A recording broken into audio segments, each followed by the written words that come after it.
Hey guys, তো কেমন আছো তোমরা? আশা করি ভালো আছো, আমিও ভালো আছি। তো গাইস, আজকে আমি যাচ্ছি বিয়ে বাড়ি। তো গাইস, আমি এখন গাড়ি চালাবো, তো আমি পুরো বিয়ে বাড়িটা গিয়েই ভিডিওটা করছি। তো গাইস, ওইদিকে বউকে আমি তো দেখতেই পেলাম না গাইস। তো এবার গিফট মিফট দিয়ে এবার আমরা বাইরে চলে এসেছি, তো খেতে এসেছি। দেখ কত ভিড়। তো গাইস, এখানে বসেই পড়েছি, আমরা পুরো ফার্স্টে বসে পেরেছি। দিয়ে তারপরই এ দেখো এখানে ছিল জিরে, দিয়ে তারপরে এখানে পাতা দিয়ে দিয়েছিল। তো গাইস, এই দেখো আমি একটুখানি জুম করে দেখছি, তোমরা একটু যদি বুঝতে পারো তাহলে তোমরা একটু দেখে পড়ে নাও।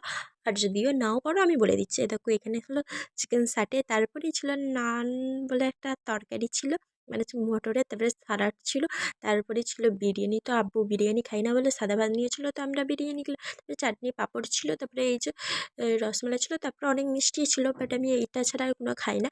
তো তারপরে আইসক্রিম আর এই যে জিরে নিয়ে আমরা কিন্তু খেয়ে দিয়ে একটুখানি ডায়েরি তো বাড়ি চলে এসেছি। তো ভিডিওটা এই পর্যন্ত, ভালো লাগলে like comment share and subscribe করে দিও। বাই, আবার পরের ব্লগে দেখা হবে।